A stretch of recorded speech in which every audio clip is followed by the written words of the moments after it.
I guess.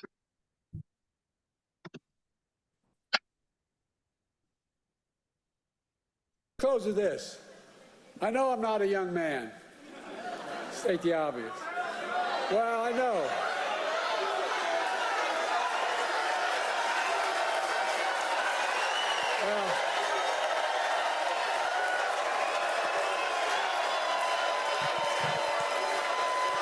Well, I don't. Folks, I don't walk as easy as I used to. I don't speak as smoothly as I used to. I don't debate as well as I used to.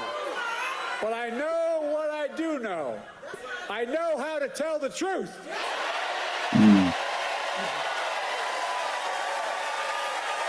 I know right from wrong. And I know how to do this job. I know how to get things done. And I know, like millions of Americans know, when you get knocked down, you get back up.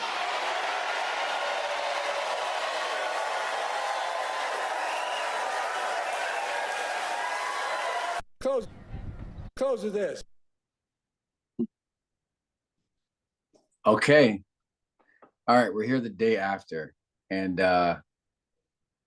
this is the With CP podcast. A podcast, weekly podcast, if we can do it. Oh.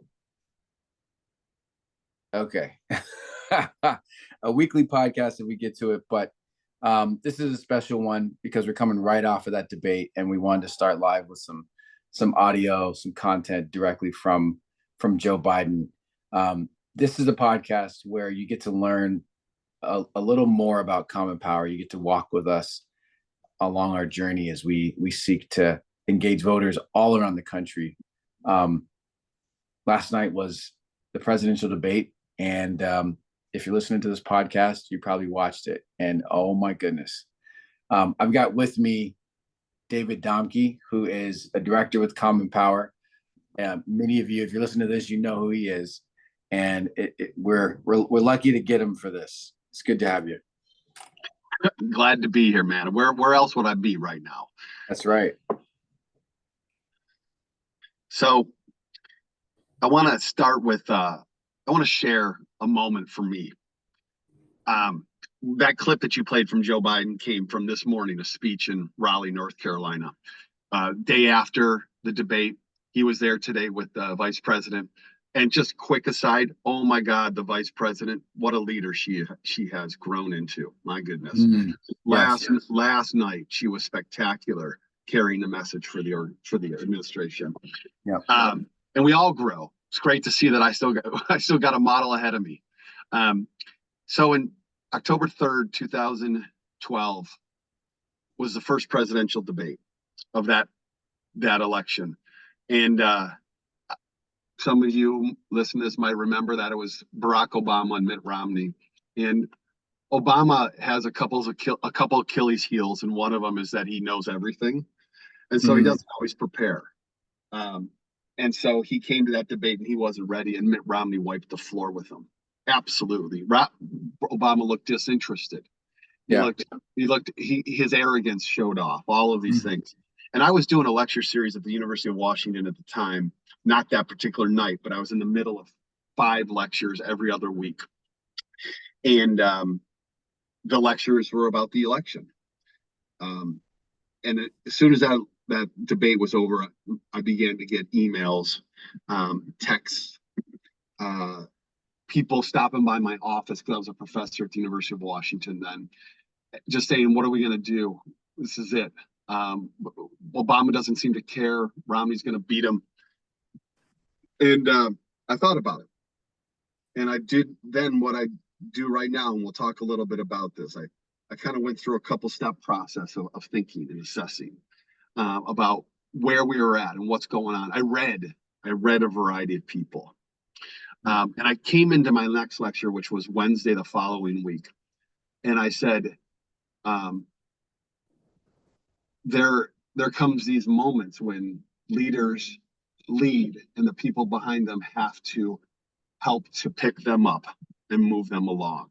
That's part of what we make a commitment to. Leaders make a commitment to lead, and the rest of us make a commitment to go with that leader.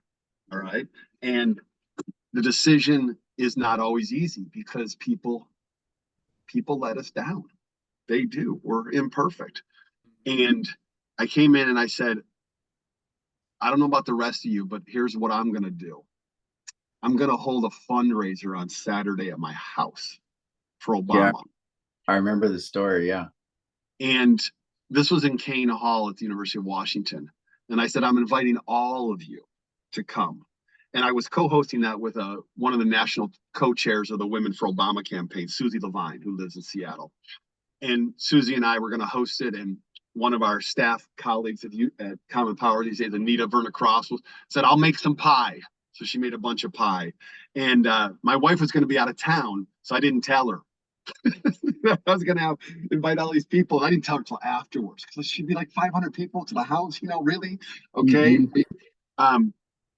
But I said, this is where I stand, and I stand with this president. I stand with his administration. I stand with, at that time, his vice president, too, the guy who's our president now. So I took a step. I took a big step. I'd never done anything like that before. And here I was on the campus, the University of Washington professor, and these lectures were sponsored by two crucial entities on campus, the College of Arts and Sciences, which is the biggest academic hub of the campus. 75% of all students are in there. And then the UW Alumni Association, which has got thousands upon thousands of members. So I did this. I made this announcement. People came up to me. They're like, I'm coming. I said, I'll send you the address. Next morning, I go to campus. And there's a note waiting for me on my door. And the note says, come see me. It's from the Dean of the College of Arts and Sciences. All right. And there's an email waiting for me that says, we need to talk, from the head of UW Alumni Association. Yeah, because you're getting close to some lines there, man, and maybe over them in the eyes of some people, right? I was way past them, man. Way past them, okay. And they said, "What happened? What did you do?" Because they're getting calls. They're getting calls from all these people. And I don't know if you know this. This is hard to believe, but there are actually a lot of Republicans who graduated from the University of Washington who are part of the organization. Yes. And they said, what? And I said, look, this is what I did. I did this as a citizen. I understand, yada, yada, yada. Here's my viewpoints. And they said, okay, look, you've built up a lot of credibility and you've done a lot of these things. So it's okay, but you can't do it again. Yeah. Okay. You can't do it again. And so that was a step for me in my journey to leaving the UW. All right. Is that I knew that in order for me to be fully committed to the work that I felt was necessary as a citizen for our democracy, I was going to have to cross those lines. John Lewis used to refer to it, the great John Lewis used to refer to every time he got arrested as the act of crossing over. Okay. Like there was something spiritual and transcendent about making this decision to do something you've never done before, and to go into spaces of fear and risk. And for that was my job, right? And so I did that fundraiser, and hundreds of people came to my house, and they raised thousands of dollars for Barack Obama. And Obama went on to win, of course, and we played a very small part in that. But for me, that moment, that night, that decision feels very similar to this. And here's the major difference for me. I don't work at the University of Washington anymore. I work for Common Power. All right. Yeah. Common Power knows exactly what we're going to do. That's right. We're gonna keep doing what we're doing now, and we're gonna do more of it. That's a great story. I think that one of the interesting things there is that a moment of failure, maybe not your own, but in the side you're fighting for occurred, and you could either move forward towards it or away from it, and you took a step forward. That's what we do. That's what we do. And we actually don't shy away from failure. We look for it, actually, because that's where we grow also. That's where we're tested. That's where the community comes together. And that's what we're seeing actually from folks on our Slack channel. We're hearing about it in text messages. Everyone's reaching out. There's a lot of angst and some stress last night. And then we do what we always do at Common Power is we resolve to get back to work.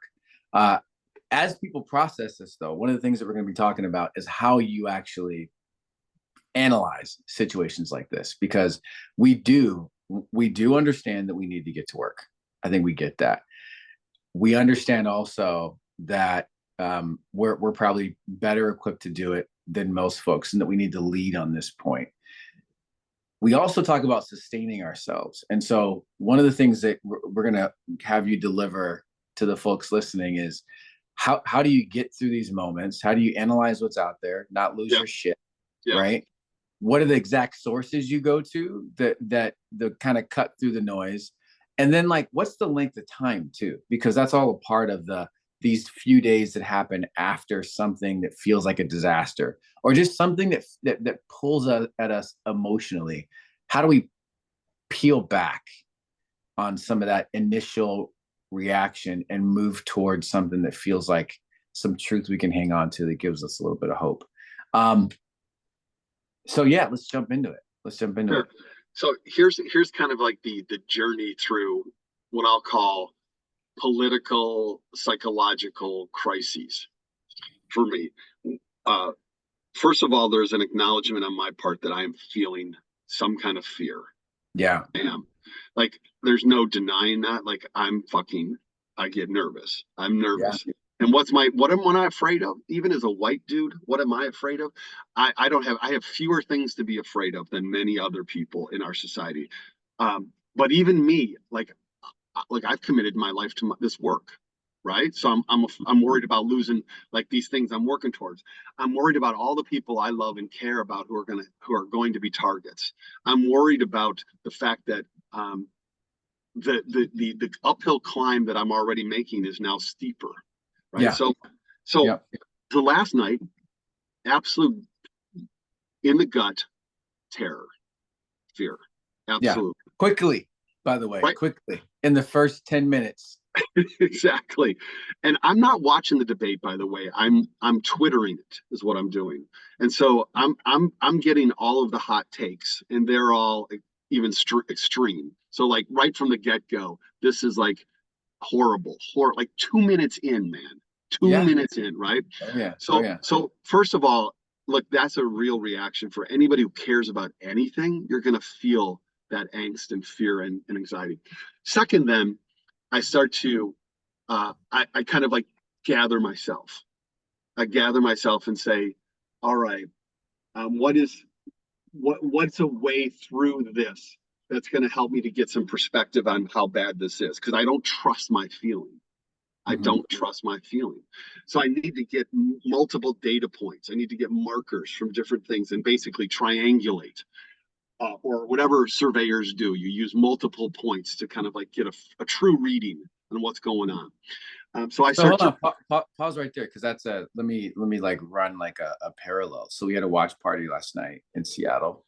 I think it was the only watch party in Seattle for the debate. It was definitely the only one with alcohol. Because people told me they Googled presidential debate watch party in Seattle with alcohol, and it was like, this is the one that popped up, the Common Power event.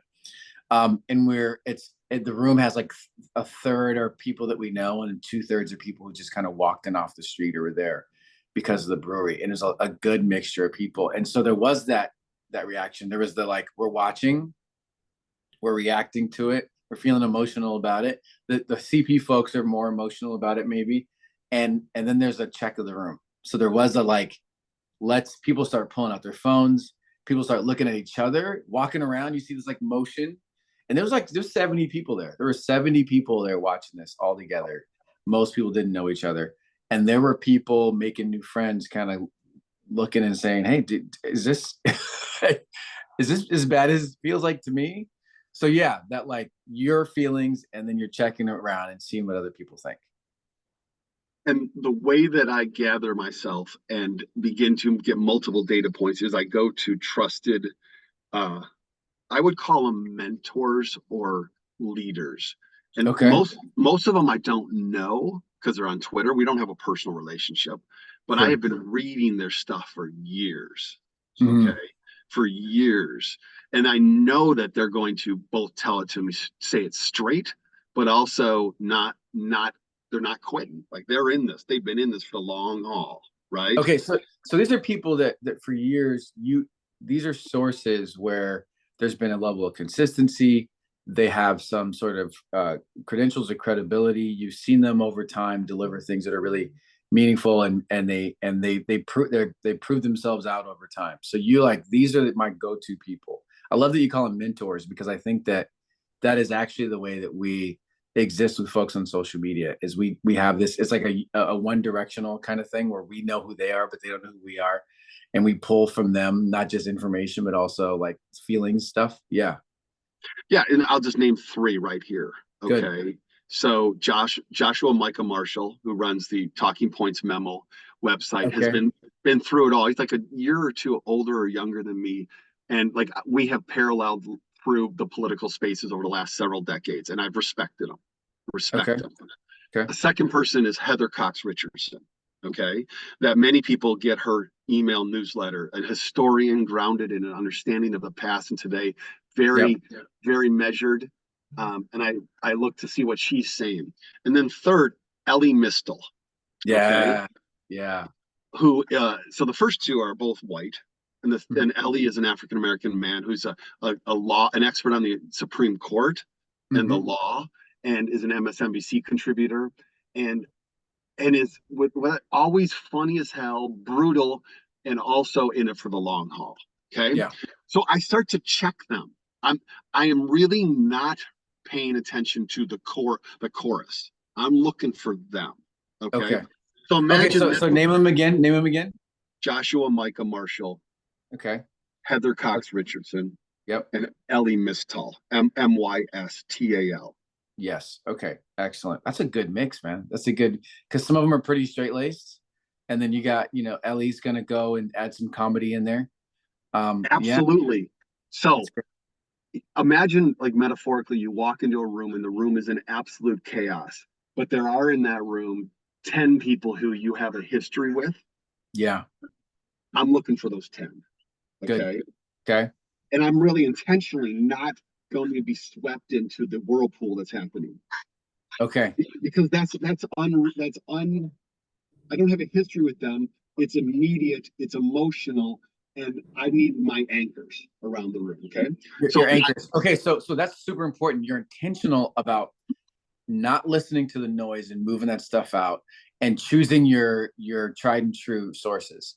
yeah, So that's a huge deal because I think some people will like spiral into the algorithm will serve up what they think the yes, next thing for you yeah, to listen to is, yeah, and it's not these tried and true people that like you're listening to random people that are going viral for some unbeknownst reason, and you actually want to sweep away the noise and focus on those folks. Okay, all right, that's good. good. So then next, I'm now seeing them, and I'm like, okay, they're helping me to think about this. I'm okay. They're helping me to think about this. Then I kind of sit with the tension between the initial reaction and this kind of stabilizing space that these mentors are providing. I sit with it, and I just kind of sit with it and read a lot of stuff for some time. And I read various Twitter pieces, I read articles on the web, and I look for what other, they're not pundits, they're political leaders. Here, I put a Hakeem Jeffries in this group, Yeah, okay? sure. I put a Sherrod Brown in this group. So I put an Elizabeth Warren in this group. And now these are folks that they're not really mentors. They're more like they are politicians, is what they are. So they're calibrating a lot of stuff in Yeah. this moment. Because so Jeffries this morning came out of a meeting. He's the minority leader for the U.S. House for the Democrats. He's going to be the majority leader when the Democrats win the House. And he came out of the meeting and he said, "Right now, I'm not going to say anything about the reaction to the debate last night because the president is going to speak in an hour and we're going to let him talk." Okay. He Yeah. goes, "But I'll tell you this: we are going to win the House. All right, we are going to win the House." what I immediately got from Jeffries was, I'm going to control what I can control. Yeah. All right. I'm going to do what I can do. And also Biden has to step up. He needs to rise up again. Okay. Yeah. He needs to rise up. Now, but I'm with him. But he's got to do it. So I looked for Jeffries. I looked for these different people. And what that was the clip. So that the speech that he was waiting for was the clip we played at the beginning. Exactly. Okay, so now Jeffries is like got some new right. input. So Jeffries has after that speech has now come out and said we are four square behind the president of the United States. Okay, we're with him. But he needed his leader to say this. Okay, and that's a legit political calculus. All right, yes. It's like Jeffries is like, I'm with you, and dude, yeah, you need to show the public, you need to show our donors. Yes, exactly. You know that last night was not who you are, and that you can do better. The other piece is this is a good note too. What I noticed from just the people you've named so far. So you've got these kind of analysts and these experts. You've got elected officials. These are, let me just say this for everybody. These are not all people that you agree with everything they say. And that's actually important that you have your sources that you're pulling from don't always have to, like, these are not the people who vote the same exact, they're not filling out the same bubbles as you are. You know, they're giving you a wide spectrum of looks because you want to analyze the full landscape and not the full landscape, Charles, not the full political landscape. Well, not the full, no, because we know that there's right. A whole percentage that we need to delete. And there's also stuff that's not helpful, but you're looking for a range of views and not just more people to support what you're already thinking. Yeah, and that's the common power world, actually. Okay, yeah. Is that we are not the whole political landscape by any means, but we are definitely the like center to the left political landscape. Yes. And I'm looking for those folks in here. Okay, I'm also just checking in with a Nina Turner who represents the far left. Okay, not personally, but I'm looking to see what she's got to say. And of course. She's like, this is what you get, Democrats, when you sure. support the neoliberal state. Okay. And sure. And so so that's like, okay, that helps me to understand like where that data point is too. Yep. So now I'm in the last stage, which is I begin to raise my antenna to potential counter narrative pieces. Okay. I begin to see, is there anybody who's coming through with legitimate counter narrative evidence, not counter narrative opinion, but counter narrative evidence? And what's the narrative? The narrative at this point is that Biden's too old, needs to drop out. The Democrats are screwed. That's the narrative that's fed in the first 10 minutes of the debate. Okay. Right. What I begin to look, and I've been doing this I begin to be open to, and I've been doing this for about the last 7 or 8 hours now, is there anybody else who I trust who's saying, hang on. Yeah. Okay. Just don't let the emotions run you through that wall over there. Hang on. And I begin to find people that ran focus groups. And CNN last night had a focus group in Warren, Michigan, which is a swing city close to where I grew up. And of that focus group, at the end of the speech, that focus group split 7-7 in terms of their votes. Okay, all right. So the emotional reaction that the narrative is set in of like the Democrats are dead. Well, that focus group doesn't really quite say that Biden's dead. Okay. Then there's some great focus groups going on with Latino voters, which points out that actually many of them already think Biden's quite old. They already think that. This was not a shock to them last night. Okay. Right. And so, and what they saw was Trump being crazy and dangerous, right? So that was the one run by Univision. So this is the interesting thing that I'm hearing from the counter voices as well, where that first 10 minutes basically lit those of us who are already supporting Biden on fire. Okay, the folks who really are politically in the weeds, who look at this stuff daily, who are out there doing the work, maybe we got lit on fire and we just ran around the room for 90 minutes. But those folks who don't pay attention to politics, right? So these are the folks in the middle we got to convince. to either vote for Biden because they're already in the left, or to switch sides because they're not too far off from us. They're watching this for the first time, and they're not only are they seeing Trump say crazy stuff that they know to be untrue, but they're also hearing things like, oh, he's convicted of rape. Wait a minute, like I didn't know that. Or he had sex with a porn star, or he, the where he stands on policies, or he's clearly not saying anything about January. Like everyone knows about January 6th, and he's saying all this nonsense about January 6th, and the debate ended with him saying that he's not prepared to accept the results of the election. He's not prepared to. Yes, right. So there are some things that people don't know, and then there are things that people remember and they're reminded of just now. Like, I'm not paying attention to this. It's like football season's over and no one's thinking about football until the season begins again, right? Yeah. Like, this is kind of how that is for folks. And for those people, they're like, yeah, he's terrible. And what was the revelation that Biden was old? I thought we knew that already. I thought we were already joking about that for days. And so I think maybe the harm in the spaces that matter the most, in that middle that everyone's fighting for, maybe it's not as bad as the folks listening to this podcast, the people knocking on doors and the folks donating. Maybe it's not as bad as we think. And we're starting to get a lot of signals in that direction right now. Absolutely. And so I'll finish my kind of like my 10-step process. So quick comment on what you just said, though. The language that's being used is that the public has already baked into their mindset. It's already baked in. Exactly. Yep. That Joe Biden is old. They're like, I know. Okay. Yep. So, but then after all of that journey, now that I've got these kind of like mentors I'm looking for, and I'm looking at what the politicians who I trust and respect, what they're saying and how they're calibrating multiple pieces, and are there some counter pieces of evidence that are starting to like give another perspective some weight to it. I then lastly intentionally begin to immerse myself in kind of a pool of inspiration. Yeah. Okay. I go and I'm intentional, and I start to find the spaces that are going to fire me up. Okay. Yep.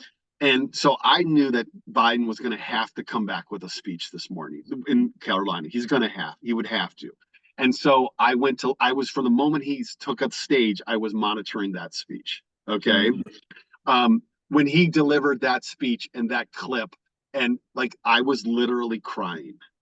Okay. Mm-hmm. Because who doesn't understand emotionally deep in their gut that you can fall down and not do it one day? What matters is what happens next. Right? What matters is what happens next. You let down a child, you let down your work, you let down your spouse, yada, yada, yada. You fail at a test, all these things. The issue isn't that we're going to fail. The issue is, what are we going to do after we make a mistake? All right. Yeah.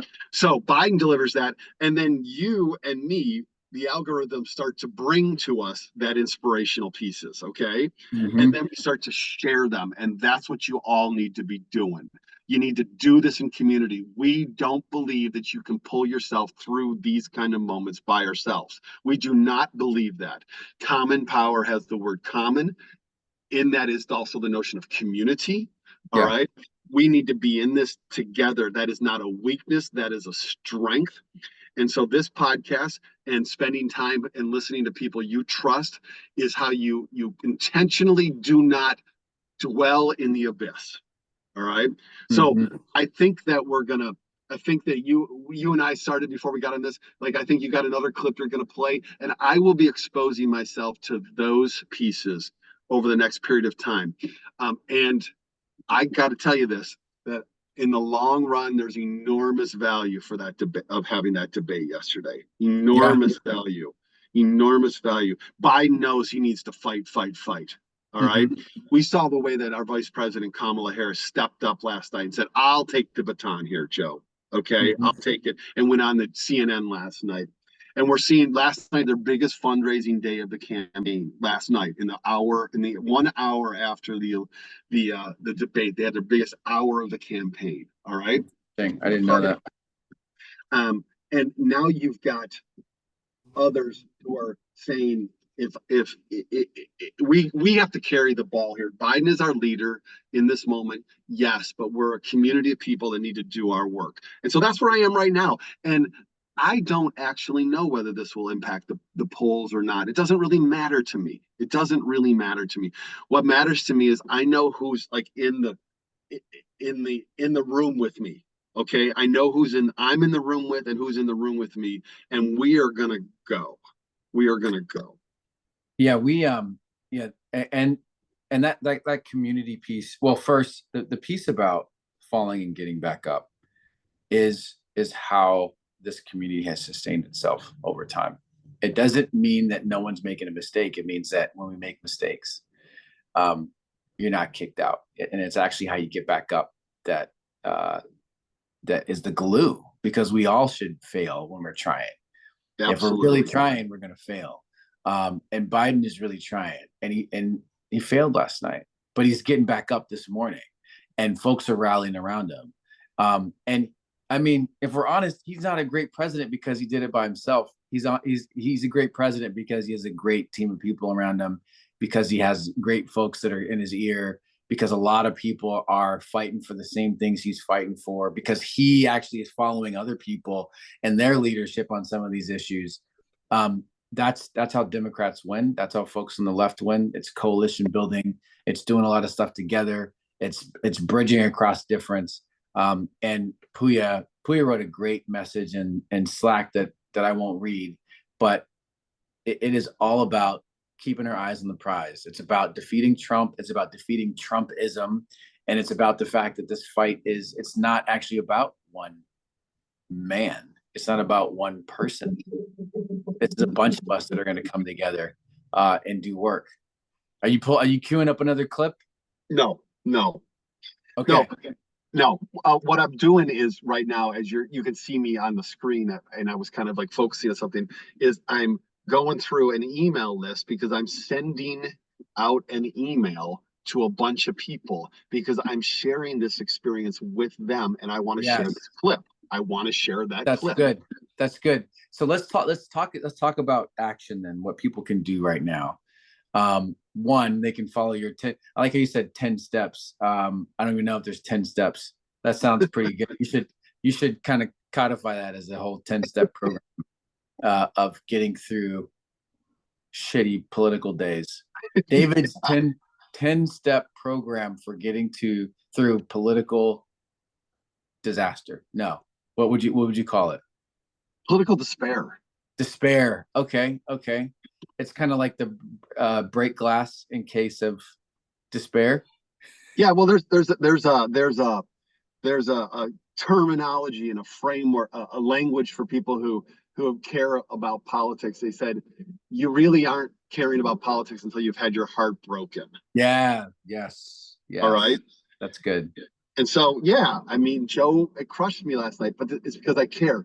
So, yeah, you're talking about action. I know we're going to mention a couple things that I'm connected to. You want me to start there?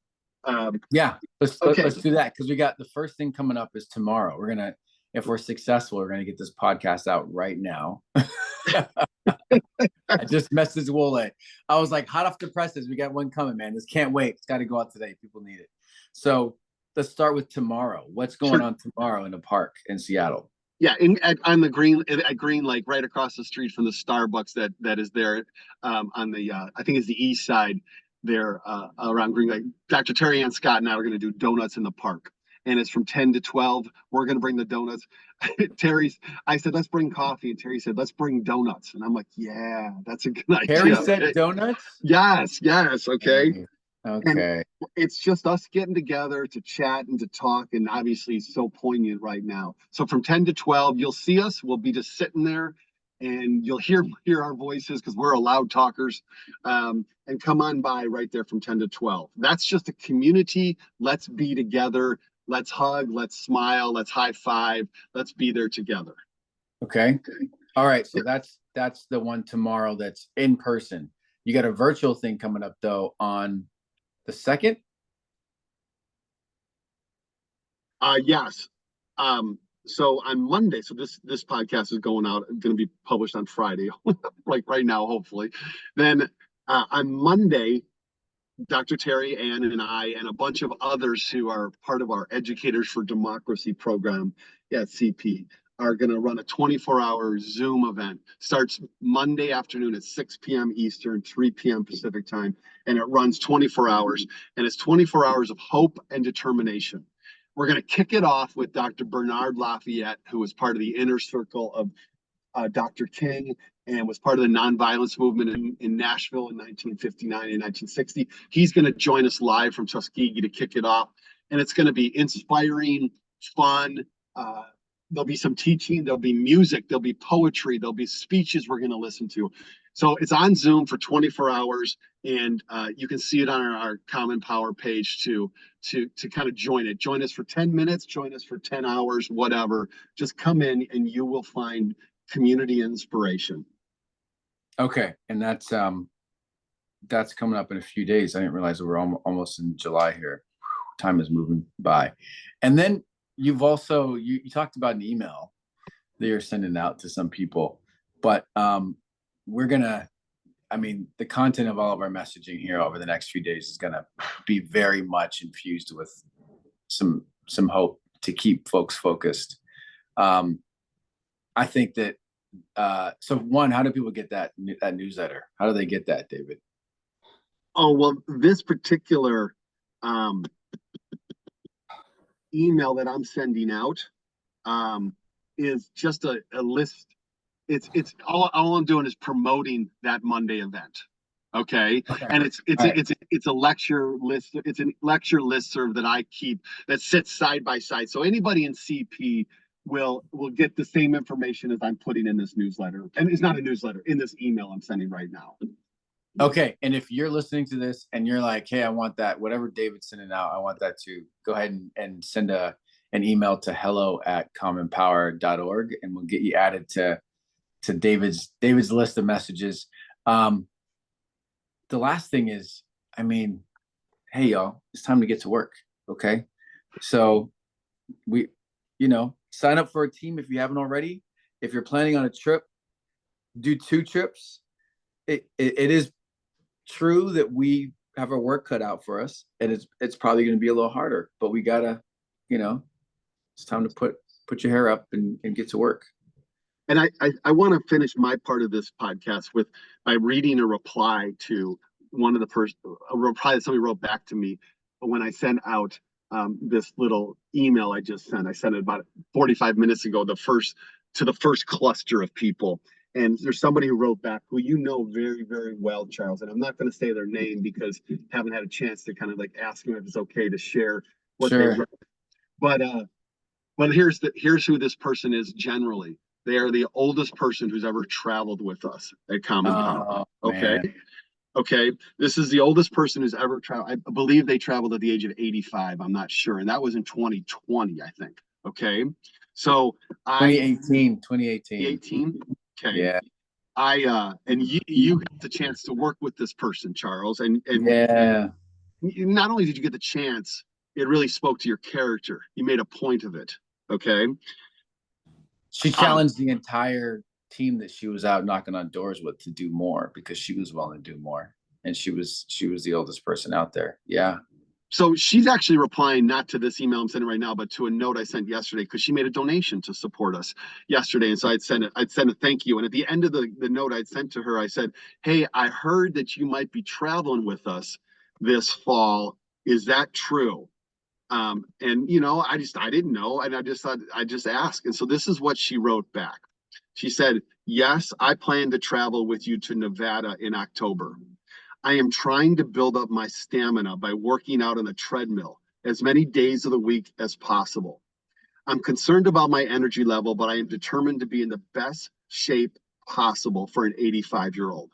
I am working on Get Out the Vote letters twice a month through Vote Forward, this national organization, and we have an enthusiastic group doing so.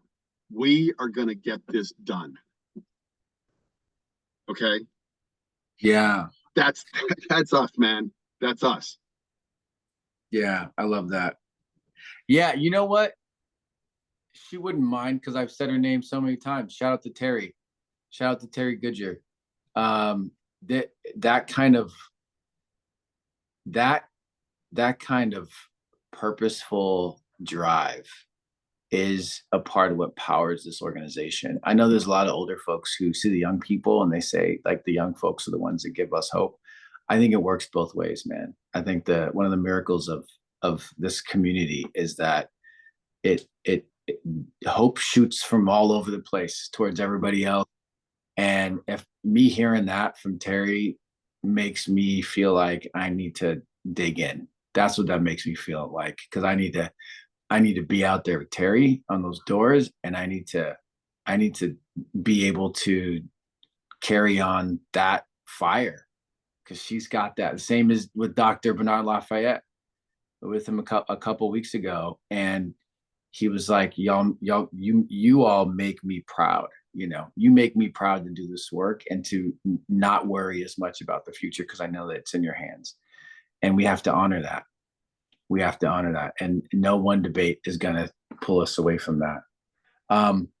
Okay, we're going to end with another clip, and we're gonna end with a clip, and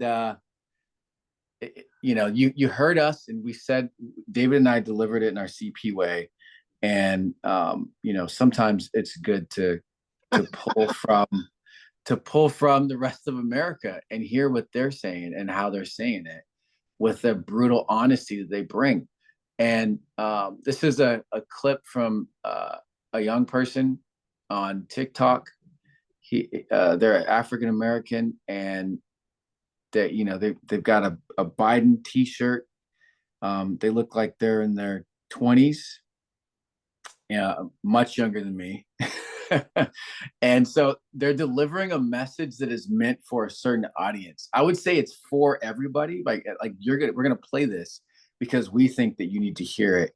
But when people wonder about, because we get these questions all the time, what about the young people, or even like, what about Black men?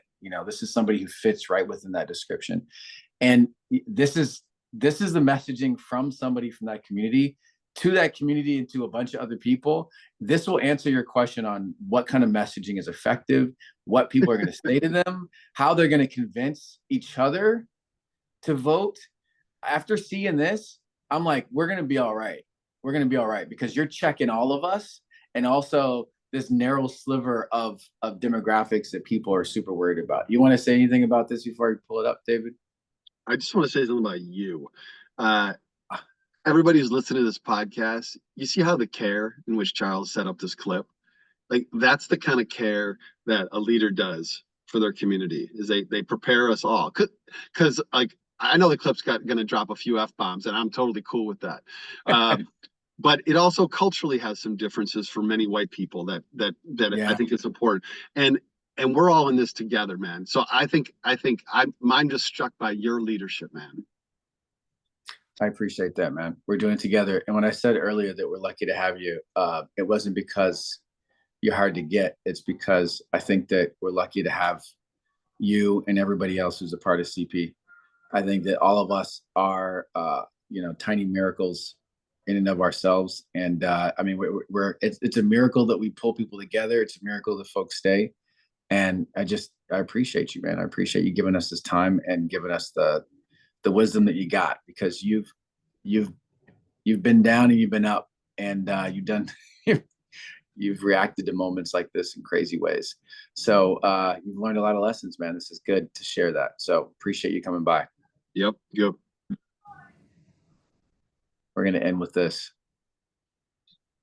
And it's from the TikToks, as they say, right? It's from the world of TikTok. No disclaimers. We fully own everything that we're showing here. So this is how it goes. Here we go.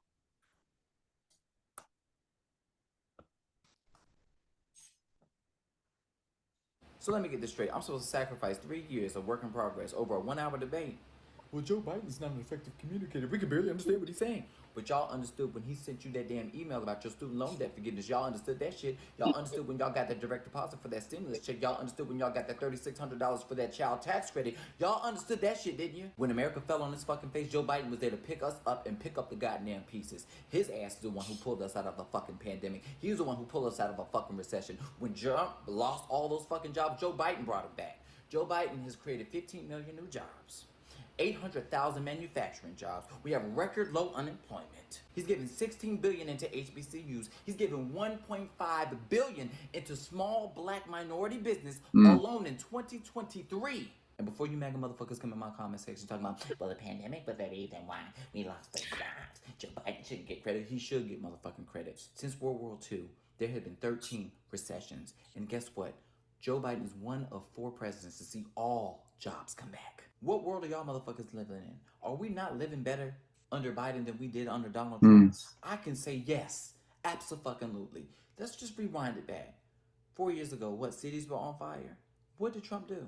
4 years ago, he told us to inject bleach or take disinfectant to deal with COVID. 71% of Americans are fully vaccinated thanks to Joe. Joe went from pillar to post during the pandemic, getting the vaccine on camera, showing the American people that it's safe. I don't care about any of that because Joe Biden can barely talk. Well, bitch, you can barely see because you're blind. If you can't see the forest through the trees, how the fuck you gonna see these policies? As soon as your ass step out the door, you see Joe. When you see new projects when it comes to roads, bridges, and transportation, Joe did that with the infrastructure bill. If your ass is LGBT and you ain't lonely and you got love in your life and you thinking about getting married, think of Joe. He was the one who passed the Respect for Marriage Act that codified same-sex marriage. Y'all are so quick to forget. Maybe you got cognitive decline, but yet you want me to let go of Joe because he stuttered and stumbled a bit. Bitch, I will be his balance and I will be his motherfucking backbone and get his ass to the motherfucking finish line. I don't give a fuck what CNN got to say and I don't give a fuck about what Van Jones got to say. I'm not gonna let go of Joe because Joe didn't let go of us. When times got rough, he lifted us up and I'm here to lift you up, Joe. I'm here to return the fucking favor. I'm here to lift you up, Joe. What you I'm have here to lift you up, So let me Joe. get this Let's straight. I'm go. supposed to sacrifice. Let's go, David. Let's go. Let's go see. Let's do it, man. Let's do it. And just quick final thing, folks. We're not doing this because we're blind or stupid or anything like that, and we can't see flaws in Biden. We understand, okay, but we understand the cards that have been dealt, and we're going to run and ride with him and his vice president. Let's go. Let's go.